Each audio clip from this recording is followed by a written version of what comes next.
तथा भारतीय जनता पार्टी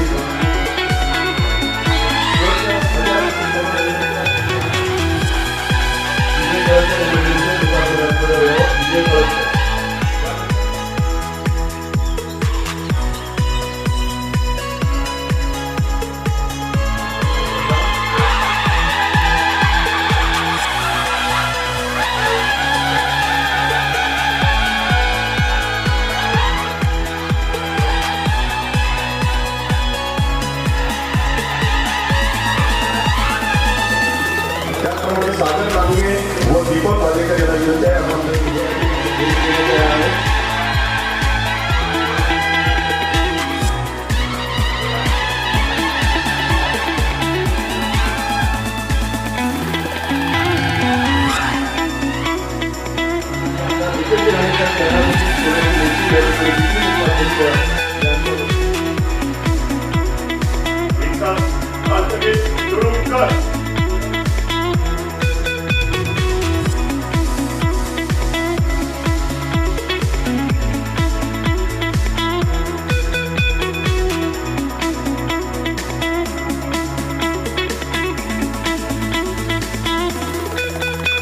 आपण हमने मुसलमानों को बोल के बंद कराई. मैंने आशीष शेलार जी से कहा कि आशीष जी, इत्तेफाक वो दिन आशीष शेलार जी मेरे घर पे, हमने कहा कि महाराष्ट्र के सारे उलमा हमारे साथ है. हमारे महाराष्ट्र के उलमा कहते हैं कि हमारा इस्लाम सिखाता है कि हमारे से अगर हमारे पड़ोसी को अगर तकलीफ होती है तो तकलीफ देने का काम हम नहीं करेंगे. हमने स्वीकार किया, पूरे महाराष्ट्र की जनता ने स्वीकार किया, महाराष्ट्र के मुसलमानों ने स्वीकार किया. इसमें कांग्रेस और राष्ट्रवादी वाले को वोट लेने की जरूरत नहीं, अपनी वाह करने की जरूरत नहीं. हम मुसलमानों ने बड़ा दिल करके फजर की अजान को हमने खुद बंद कर दिया. लेकिन इसका श्रेय अगर कोई कहेगा कि कांग्रेस वालों ने बंद कराई, मैं इनका कहने जाऊंगा कि मुसलमान कोई डरपोक नहीं है. डरपोक होकर अजान हमने बंद नहीं किए, लेकिन हम इस्लाम को जानते, हमारे नबी के तरीके को जानते. हमारे नबी ने कहा कि हमारे पड़ोसी को अगर तकलीफ होती है तो वैसी नमाज हम जायज नहीं है. कि मनसे वाले ने कहा कि हम हनुमान चालीसा करेंगे. मैं इस मन से कहूंगा कि जिस तरीके से नवनीत राणा के ऊपर अगर कभी जिस तरीके से देशद्रोह का केस लगा, अगर इसके बाद कोई भी मस्जिद के बाहर आके दादागिरी करके वहां पे हनुमान चालीसा करेगा तो आशीष जी आप हमारी आवाज बंद करके, नीलेश राणे जी हमारी आवाज बंद करके उन मनसे वालों को भी उसी तरीके से देशद्रोही का केस लगना चाहिए. ये आपके मन से बन गया.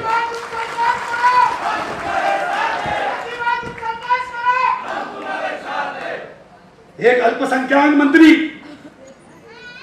जो अभी कुर्ला के अंदर आराम कर रहा है, सरकार इनकी है, आराम कर रहा है, तो क्या बोले गुप्त रोग हो गया. मैंने पूछा ये कौन सा रोग है भाई? आते आते पूछ रहा था, नहीं कॉन्फिडेंशियल है, मीडिया में बात चली जाएगी. तो मैंने कौन सी बात छिपाओगे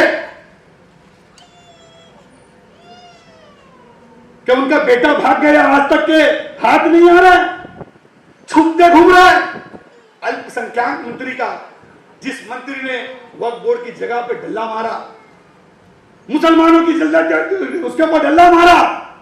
अरे अगर तुमको शर्म होती, आज तुम्हारी सरकार ने तुमको अल्पसंख्यक मंत्री रखा या उस मंत्री के पद पे रखा, क्या कह के रखा कि मुंबई महानगर पालिका है, महाराष्ट्र के इलेक्शन है, इनको रखो, मुसलमान खुश हो गए. मैं मुसलमानों से पूछना चाहूंगा, अरे तुम्हारे कोई मुंह को रोका है? तुमको तो कैद किया है ना. क्यों कैद किया है? कि तुमने दाऊद के साथ संबंध रखे, इसीलिए तुमको कैद किया है ना. तुम्हारे मुंह को तो नहीं बंद किया. इतने सारे मसले चल रहे, आप एक स्टेटमेंट नहीं देते. देखो, मैं मुसलमानों की जगह लूट कर जेल जा रहा हूं. देखो, मैं मस्जिदों को लूट कर जेल जा रहा हूं. देखो, मैं दाऊद के बहन, दाऊद के भाई, दाऊद के साथीदारों के साथ मिलकर इस मुंबई शहर के अंदर जो बम ब्लास्ट हुआ था उसके अंदर इन्वॉल्व रहकर मैं जेल जा रहा हूं. इतना खुशी मैंने पहला व्यक्ति देखा जेल जाते हुए जो हंस रहा था, खुशी खुशी नाच रहा था, ऐसा देखने के अंदर महाराष्ट्र में कभी नहीं मिला। मैं माननीय उद्धव साहब से पूछना चाहता हूं कि आपके मंत्री ने कहा कि महाराष्ट्र के कोने कोने के अंदर जितने चेक पोस्ट है, उस चेक पोस्ट के ऊपर महाराष्ट्र के बाहर से आने वाली गाड़ियां 36 सीटर जितनी गाड़ियां आ रही, जिनको गुजरात, अहमदाबाद, सांगली, सातारा की तरफ आती है, दिल्ली, यूपी, झारखंड से जो आती है गाड़ियां, उनको महाराष्ट्र बॉर्डर पे आशीष भाई रोका जा रहा है। क्यों रोका जा रहा है? कि उनको कहते हैं कि गाड़ी काट दो। उनके स्टेट ने उनको परमिशन दिया है, उनके स्टेट ने उनको पासिंग की है, लेकिन महाराष्ट्र के अंदर रोका जा रहा है। और महाराष्ट्र में कहते हैं पैसेंजर उसमें होने दो, बच्चे होने दो, बूढ़े होने दो, हैंडीकैप होने दो, उसको उतार देते, महाराष्ट्र बॉर्डर पे उतार देते। नहीं तो 25,000 रुपए का कार्ड लो, 25,000 रुपए का टोल का झोल करो। मुंबई में आना है तो 25,000 रुपए देना है, नहीं तो आपको आने की जरूरत नहीं है। महाराष्ट्र आपको एंट्री नहीं देगा। मैंने आपके सामने बात रखी और आपने ये बात माननीय नितिन गडकरी जी से कही और महाराष्ट्र के अंदर हमने जीआर पास करके लाया है ये नव भारतीय शिव वास्तव संगठन का कि महाराष्ट्र के अंदर कोई भी आएगा उसका हम स्वागत करेंगे। अगर उनके स्टेट ने उनको परमिशन दी है तो बिल्कुल उनको आने की इजाजत दी जाएगी। त्या निमित्ताने आताचे आमच्या हाजी आरापतीने असंख्य मुद्दे त्यांच्या भाषणामध्ये उल्लेख केले। वाहतूकदार असतील, ट्रान्सपोर्ट असतील, असंख्य विषय अतिशय पोटतिडकीने मांडले। मी एक विषय एक जे काय त्यांनी मुद्दा मांडला त्याच्यावर मी निश्चित पद्धतीने मान्य करतो की ते भाषण करत नव्हते। आजीबाईंनी जे काही मुद्दे मांडले ते हृदयातून मांडले, हे ते मी आवर्जून आपल्या निमित्ताने मी उल्लेख करेन। असंख्य विषय आजीबाईंनी इथे उल्लेख केला। मुंबईभरामध्ये मुंबईचे आमचे अध्यक्ष सन्माननीय लोढाजी असतील, आमचे शेलार साहेब असतील, आमचे सन्माननीय देवेंद्र फडणवीस साहेब असतील, या सगळ्यांच्या मार्गदर्शनानुसार मुंबईच्या कानाकोपऱ्यामध्ये आम्ही भारतीय जनता पक्षाचे सगळे कार्यकर्ते पुढारी आम्ही जनतेच्या समोर हे पोलखोल सभा आम्ही घेऊन जनतेशी संवाद साधतोय। त्याच्या मागचा हेतूच एवढा आहे की महाराष्ट्रामध्ये असलेले हे महाविकास आघाडीचं सरकार, मुंबईवर असलेला हे शिवसेनेचा जो कारभार आहे, त्या सगळ्या बाबतीमध्ये आमच्या माध्यमातून चिरफाड व्हावी, जनतेला आम्ही सत्य सांगावं, जेणेकरून येणाऱ्या मुंबई महानगरपालिका निवडणुकीमध्ये भारतीय जनता पक्षाला आपण मतदान का करावं याबद्दल आपल्यासारखे सगळेच लोक विचार करून मतदानासाठी निघतील। आजीबाईंनी सांगितलं आपण इथे या सभागृहामध्ये आपण ट्रान्सपोर्ट वाले आहोत, विविध वाहतूक संघटनेचे लोक आहोत, ड्रायव्हर आहोत, पण सर्वात अगोदर त्याही अगोदर आपण मुंबईकर आहोत। आपण मुंबईमध्ये सगळेजण राहता आणि ज्या मुंबईमध्ये तुम्ही राहता, ज्या मुंबईमध्ये तुमचं कुटुंब राहतं, त्या मुंबईची अवस्था गेली 25-30 वर्ष या शिवसेनेने काय करून ठेवली आहे हेही तुम्हा लोकांना समजलं पाहिजे। त्याहीसाठी ही पोलखोलची सभा आहे।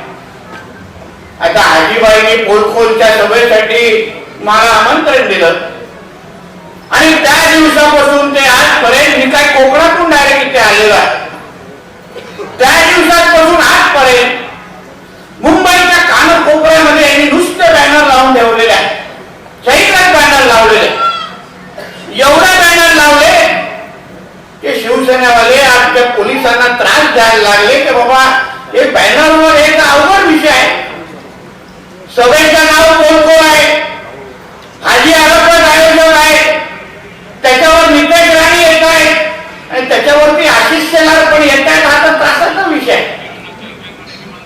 एवढा बॅनर लावलेला आहे. मी आजीबाईंना सांगेन हे 4-5 बॅनर थोडे कमी करा आणि मातोश्रीच्या बाहेर एक LED स्क्रीन लावा, जेणेकरून आम्ही जे काय आता त्याला बडबडणार आहोत उद्धवजी घरात बसून तरी बघतील आणि शक्य असेल भाषणानंतर किंवा सभेनंतर एकदा लीलावतीला फेरफटकाही मारतील अशी अपेक्षा आहे.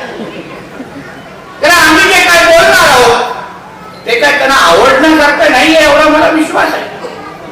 कारण त्यांनी जो काय कारभार इथे मुंबईमध्ये सुरू ठेवलाय, राज्यामध्ये जो काय कारभार गेल्या 2.5 वर्षापासून सुरू ठेवलाय, तो काय जनतेच्या हितासाठी नाहीये, जनतेसाठी नाहीये, लोकांसाठी. कष्टकरी लोक आपल्यासारखे जे रिक्षा चालवतात, टॅक्सी चालवतात, वाहतूक चालवतात, ट्रान्सपोर्ट मध्ये विविध पद्धतीने 24 तास मेहनत करून आपल्या कुटुंबाला 2 वेळेचं जेवण तुम्ही आणून देता, त्यांच्यासाठी हे सरकार निश्चित पद्धतीने चालत नाही.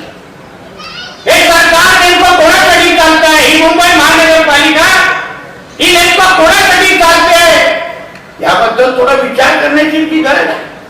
गेली 2.5 वर्ष उद्धव ठाकरेंच्या नेतृत्वाखाली इथे राज्यामध्ये सरकार आहे.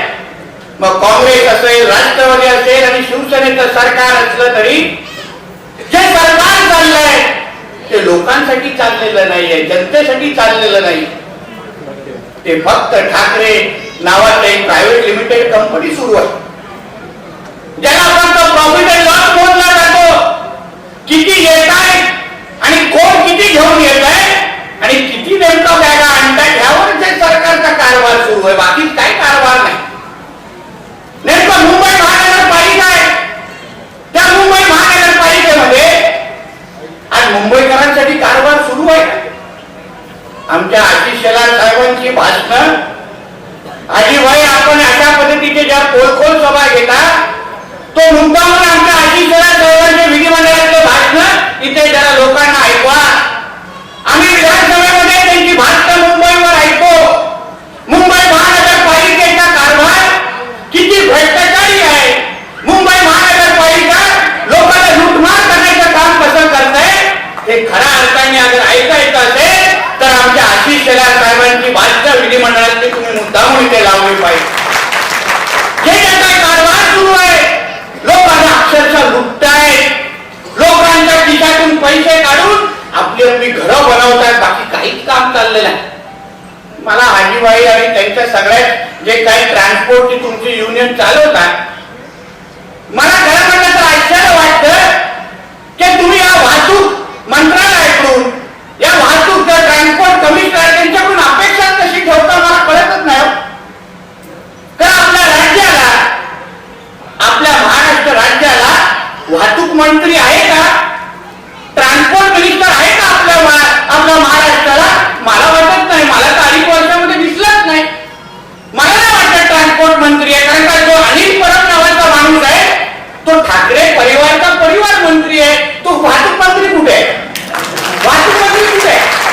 कुठल्याही अँगलनी तुम्हाला मंत्री वाटतो का? अरे बघा, पर्सनॅलिटी बघा मंत्र्यांची, आमच्या शेलार साहेबांची बघा, आमच्या हाजी आडपजींची बघा. त्याला इथे बाजूला उभं केलं तर इकडचा कारकून वाटेल. त्याला लगेच एका गाडीला असं बोलायला लागेल. त्याला तो काय मंत्री वाटतो? कुठल्याही अँगलनी वाटतो? आडवा घ्या, ताडवा घ्या, कुठेही मंत्री वाटतो? आपल्या नर्गिस नगरवाला उभा केला, कोणतरी 4 पैसे देऊन जातील, चल व्हायचं लागेल तर आता मंत्री वाटतो आपल्याला. आणि त्याच्याकडून आपल्या हाजी आडपजांनी हे सगळे अपेक्षा ठेवतात. त्याचं काम काय तुम्ही सांगा? 2.5 वर्षामध्ये त्या अनिल परबनी मंत्रालयामध्ये जाऊन ट्रान्सपोर्ट खात्यासंदर्भात, वाहतूक ट्रान्सपोर्ट बद्दल, एसटी कामगारांबद्दल घेतलेला एक चांगला निर्णय तुम्ही सांगा मला, एक चांगला निर्णय सांगा. तर उद्धव ठाकरेला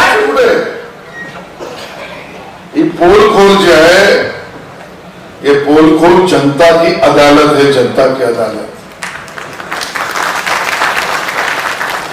आज वाहतूकदार येते, रिक्षा, टॅक्सी, बस, ट्रक, टेम्पो चालक, मालक, कामगार, मजदूर, हा मेळावा मजदूरांचा मेळावा, हा पंचतारांकित हॉटेलमधल्या इम्पोर्टेड परफ्यूम मारून कॉन्फरन्स मध्ये बसणाऱ्यांचा मेळावा नाही आहे. इथे आलात तर तुम्हाला घामाचा सुवास आहे. इथे आलात तर प्रत्येकाच्या पायात चप्पल ही तुम्हाला झिजलेली दिसेल. इथे आलात तर प्रत्येकाची शर्ट आणि पॅन्ट ही विस्कळीत दिसतील, इस्त्रीने कडक दिसणार नाही. पण इथे आलात तर तुम्हाला एकच खुशबू दिसेल, जी सत्तेत बसलेल्या ठाकरे सरकारच्या कुठल्याही मंत्र्याकडे नाही. ती खुशबू इथे असलेल्या प्रत्येकाकडे आहे. ती म्हणजे इमानदारी, इमानदारी आणि इमानदारी. बेईमानों की सरकार, ये ठाकरे सरकार बेईमानों की सरकार है. इसको बेनकाब करना चाहिए.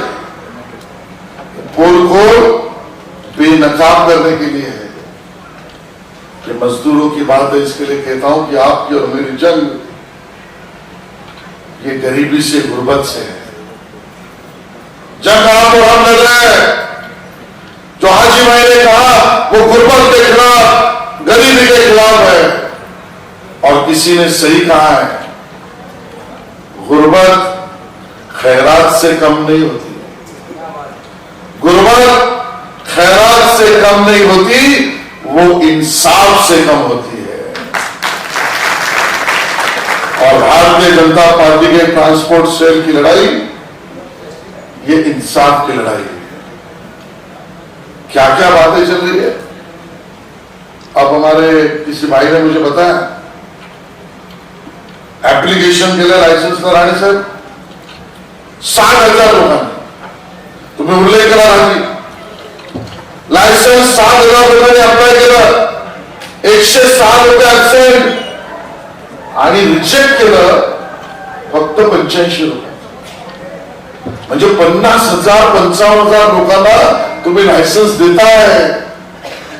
पण त्यांची टेस्ट तर करा, त्यांना गाडी चालवता येते की नाही तो बघा. राईट लेफ्ट कळते का बघा. मिरर सेंटरला असतो की नाही ते तर विचारा. साईड मिरर मध्ये काय बघायचं असतं ते तर माहिती करून घ्या. कशाचा कशाला पत्ता नाही. केवळ दलालांची दलाली वाढली पाहिजे म्हणून परिवहन विभाग काम करतोय, अशी स्थिती आहे. आणि म्हणून मी म्हटलं, राणे साहेबांनी जे बोलले ते खरं आहे. महाराष्ट्र राज्याला परिवहन मंत्री नाही, महाराष्ट्र राज्याला परिवहन मंत्री माहितीच नाही, महाराष्ट्र राज्याला परिवार मंत्री माहिती आहे. आणि म्हणून एक प्रश्न त्या ठिकाणी उभे करत आहे. शिवसेनेने आता मेळावा घेतला, सभा घेतली. त्या सभेमध्ये म्हटले, हृदयात राम आणि हाताला काम. हृदयात काय राम, तुम्ही आम्हाला राम दिला, भगवान श्रीराम. पण हृदयात राम आणि हाताला काम. मी आधीच घेऊन आलो.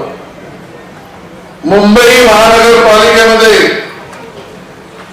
गेली 25 वर्ष शिवसेनेचं सरकार आहे. इथे मजदूर, गरीब, कामगार बसलाय. तुम्ही नीट ऐकून घ्या. हाताला काम म्हणतात. गेल्या 25 वर्षामध्ये मुंबई महानगरपालिकेत 26,000 पद रिक्त है. देखिए, ये आज पोल खोल मेड़ावा जो था, एक रिक्शा वाला, टैक्सी वाला, टेम्पो वाला, ट्रक वाला और अल्पसंख्यक समाज का हमने दुख रखा. ये जो कोई लोग साथ में जुड़े थे, आए थे, ये बड़े तकलीफ़ से आए थे. इनके पीछे जो तकलीफ़ है वो हमने बात रखी. इस पोल खोल मेड़ावे के माध्यम से हम सरकार तक के, माननीय उद्धव ठाकरे साहब तक के आवाज़ पहुंचाने का काम किया. आज जो रिक्शा वाले पे जो परेशानी हो रही है, मुंबई शहर के अंदर जो बैंकों की तरफ से हफ्ते वसूली के लिए जो लोग गुंडे घुसते हैं, एक वो बहुत बड़ी परेशानी है। कम से कम उन बैंक के पदपीढ़ी वालों को रोकना चाहिए। डायरेक्ट घर में घुसते हैं, उनके रिक्शा छीन लेते हैं, टैक्सी छीन लेने का काम करते हैं। ओवरलोड का झोल चल रहा है, जिसके वजह से 10 टन की जो गाड़ी है, जिसको 10 टन का परमिशन है, वो 30 टन ले जा रही है, जिसकी वजह से रास्ते ख़राब हो रहे हैं। हमारे ट्रक ड्राइवरों को धंधा नहीं मिल रहा है। एक आदमी मज़े मार रहा है, 30 टन ले जा रहा है, और जो 10 टन में जो ईमानदारी से करने वाला उसको धंधा नहीं मिल रहा है। वो हमने बातें रखी। अल्पसंख्यक मंत्री जेल से हॉस्पिटल में आराम फरमा रहे हैं और उनके साथीदार बिंदास घूम रहे। बेटा वांटेड है, लेकिन अल्पसंख्यक समाज के काम ठप्प पड़े। वक्फ बोर्ड का सीईओ, रिटायर सीईओ को लाके बिठा दिया गया है। नए अल्पसंख्यक मंत्री आने के बाद, जितेंद्र आवाड़ आने के बाद, अभी तक के उस सीईओ की हकाल पट्टी नहीं हो रही है। हमारी जब सरकार थी, उस सरकार के अंदर हमने एक सीईओ ने खाली मुंबई से औरंगाबाद की टिकट लेके गए थे वक्फ बोर्ड के खर्चे पे, तो विनोद तावड़े जी ने उसकी तुरंत बदली कर दी थी, हकाल पट्टी करने का काम किया था। यहाँ तो रिटायर ऑफिसर को इन्होंने लाके बिठाया और पूरे पगार देने की बात कर रहे हैं। मस्जिद, मदरसों, दरगाह के पैसे से, हमारे मस्जिद के जो ईद में, जो रमज़ान में जमा होते हैं, वो उस पैसे से उसको पगार देने की बात कर रहे हैं। तो ये मुसलमानों की ज़मीन पे हाथ मारने का काम, मुसलमानों की मस्जिद मदरसों के गले तक जाने का काम, ये सारी हमने बातें रखी। हम ये सारी बातें मैं देवेंद्र जी के पास में पत्र लेके जाके सब दूंगा। आने वाले अधिवेशन में आवाज़ उठाएंगे। ज़रूरत पड़ी महाराष्ट्र के मुख्यमंत्री जी को भी एक निवेदन दूंगा कि ये सारी जो चीज़ें हो रही है, अल्पसंख्यक मंत्री के जो कारभार करने वाले साथ में, जिनके उल्टे सुलटे अंडरवर्ल्ड से संबंध घूमने वाले ऐसे कुछ बिल्डर खुलेआम घूम रहे, उनके ऊपर कार्रवाई होनी चाहिए। वो सारी बातों का पोल खोल किया। रास्ते पर मुंबई पुणे एक्सप्रेस हाईवे, जो हम सोचते हैं कि हम जल्द से जल्द एक्सप्रेस हाईवे से हम हमारे मंजिल तक जाएंगे, हमारे गांव पहुंचेंगे, मुंबई से पुणे पहुंचेंगे, मुंबई से कोकण पहुंचेंगे, मुंबई से गोवा पहुंचेंगे, मुंबई से नागपुर पहुंचेंगे, लेकिन वो रास्ते फट गए। उस रास्ते के अंदर बड़ी बड़ी दरार आ गई है, सूख गए, खड्डे पड़ गए। बरसात आने वाली है, हमने वो बात रखी कि बरसात की वजह से बहुत सारी तकलीफ़ें होगी, पानी जमा होगा, गाड़ी स्किड करेगी, एक्सीडेंट हो रहे। रोज़ एक एक्सीडेंट खंडाला घाट में हो रहा है, रोज़ एक परिवार बेघर हो रहा है। किसी के पिताजी दुनिया से जा रहे हैं, किसी की माँ जा रही है, किसी का परिवार जा रहा है, किसी का बच्चा जा रहा है, लेकिन इस सरकार सुनने के लिए तैयार नहीं है।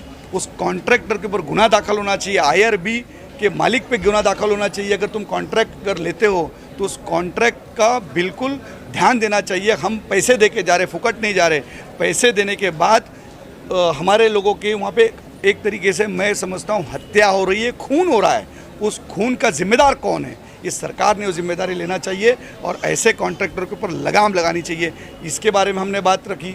हमने जो लाइसेंस, बोगस लाइसेंस दे रहे, जिनका कोई भी ठिकाना नहीं है, जिनको आज एक दिन में 500 हज़ार लाइसेंस इशू हो रहे, कोई ट्रेनिंग नहीं कर रहा है, कोई मोटर ट्रेनिंग स्कूल में नहीं जा रहा है, लेकिन दलालों के ज़रिए डायरेक्ट लाइसेंस दिए जा रहे, हैवी लाइसेंस दिए जा रहे, लाइट व्हीकल के लाइसेंस दे रहे, बस के दे रहे, ट्रक के दे रहे। उसको पता है कि नहीं ट्रक चलेगी या नहीं चलेगी, उसको चला पाएगा या नहीं चला पाएगा, लेफ़्ट राइट जाना पता हो कि नहीं, पीछे लेने का उसको पता है कि नहीं। ये सारे इशू के ऊपर हमने बात रखी। मैंने एक निवेदन दिया, आशीष शेलार जी को हमने निवेदन दिया, नितेश राणे जी को निवेदन दिया, और ख़ासतौर पे मैंने देवेंद्र जी को एक निवेदन के द्वारा दिया कि ये सारी हमारी मांग है, हमारे लोगों को न्याय मिलना चाहिए। मैं एक लीडर बन के बात नहीं कर रहा था, मैं एक इनके परिवार का हिस्सा बनकर आज मैंने उधर अपनी बातें रखी। जाहिर सी बात है, अभी आपका ये सब वीडियो देख के सरकार भी एक्शन में आएगी। अगर नहीं होता तो आपने कोई हंटर मोर्चे की भी बात की आपने? बिल्कुल, मैंने कहा कि कुछ दिनों के अंदर 26 तारीख को, आने वाले जून को, मैं वाहतुक संगठन की जो बरखास्त, आज ये जितने भी लोग नज़र आ रहे थे, कोई पदाधिकारी नहीं थे, ये सब सभासद आए थे, हमारे मेंबर आए थे, पदाधिकारियों का मेड़ावा नहीं था। पदाधिकारी की डिक्लेरेशन 26 जून को होगी। उसके बाद जगह पे जहाँ ज़रूरत पड़े वहाँ हम घंटा नाद करेंगे। जैसे RTO कमिश्नर हो गया, RTO अधिकारी हो गया, ट्रांसपोर्ट कमिश्नर हो गया, ट्रांसपोर्ट कार्यालय हो गया, हर जगह 36 जिले के अंदर जाके घंटा नाद किया जाएगा। जहाँ हमारी बात नहीं सुनी जाएगी, रास्ते के ऊपर अगर कभी इनको न्याय नहीं मिलेगा, वहाँ हंटर मोर्चा भी लिया जाएगा। संघर्ष करने के लिए हम तैयार हैं। सरकार को इसके ऊपर जो एक्शन लेना है बिल्कुल ले सकती है। हम 1000 बार इन वाहतूकदारों के लिए, इन रिक्शा चालकों के लिए 1000 बार भी जेल जाना पड़े, ये हाजी अराफात शेख जाने के लिए तैयार रहेगा, लेकिन इनको न्याय दिला के रहेगा। हाजी भाई, क्या लगता है आपको ये जो अभी पिछले 2 साल गए, जो कोरोना का जो काल गया है, रिक्शा टैक्सी वाहतूक चालक जो दार है उनको बहुत परेशानी हुई, क्या आपको लगता है वो एक कोई गुस्सा लेके, एक आक्रोश लेके बैठे हैं? हाजी भाई, आज आप देखे होंगे जितने भी लोग बैठे हुए थे उनके मन में कुछ ना कुछ दुख था, परेशान था। इस सरकार के अंदर उनके चेहरे पे हंसी कब आएगी, वो खुश कब हो गए? मैंने अपनी बात रखी, मैंने दोनों तरीके की बात रखी। कभी कोई अलग मुद्दा लेके बात कर रहा है, कोई अलग मुद्दा लेके बात कर रहा है, लेकिन रोज़ी का मुद्दा लेके कौन बात कर रहा है? इनकी रोटी रोज़ी कौन देखेगा? इनके परिवार के बारे में कौन सोचेगा? हर कोई अपनी अपनी बात रख रहा है, लेकिन हम इस देश के अंदर रह रहे, इस शहर में रह रहे, हम टैक्स भर रहे, हम टैक्स पेयर है, उसके बाद हमारे पे ये तकलीफ है। तो ये इस चीज़ का कौन करेगा? कोई करप्शन के अंदर जेल जा रहा है, कोई पैसे करोड़ों रुपए लेने में जेल जा रहा है, कोई अंडरवर्ल्ड से संबंध रख के जेल जा रहा है, तो यही सब देखेंगे क्या? ऐसे मंत्रियों के ऊपर एक्शन क्यों नहीं लिया जाता है और ऐसे गरीबों के ऊपर न्याय क्यों नहीं दिया जाता है? तो इनको न्याय दिलाने के लिए हाजी अराफात शेख संघर्ष करेगा। हमने एक मशाल मोर्चा किया था कुछ दिन पहले, रिक्शा टैक्सी चालकों का हमारा भाड़ा बढ़ना हमारा हक है। हकीम समिति की, खटाव समिति की जो निर्णय है, उस कमेटी कहती है कि हर साल बढ़ना चाहिए, लेकिन वो पैसे लेने के लिए भी हमको संघर्ष करना पड़ा। हमने एक मशाल मोर्चा निकाला और मशाल यात्रा के अंदर ऐसा हुआ कि मोर्चा निकालने के लिए हमने कहा कि सारे रिक्शा चालक, टैक्सी चालक आधे कपड़े के अंदर रास्ते पे चलेंगे, रास्ते पे भागेंगे। जैसी सरकार ने सुना और उनको रिक्शा वालों को 3 रुपया और टैक्सी वाले को 5 रुपये बढ़ाने का काम किया, ये एक वाहतूक संगठन की बहुत बड़ी जीत रही। उसी तरीके से अगर संघर्ष करना पड़े, ये हाजी अराफात शेख पूरे महाराष्ट्र पर संघर्ष करेगा और रिक्शा टैक्सी चालकों को न्याय दिलाने के अंदर कामयाबी रहेंगे। मेरे लिए अल्लाह से दुआ करो कि मैं इन गौर गरीब जनता के लिए, इस चालकों के लिए रास्ते पे निकला हूँ, अल्लाह मुझे उसमें कामयाबी दे और इनके परिवार वालों को मैं न्याय दिलाने में कामयाब हो सकूँ।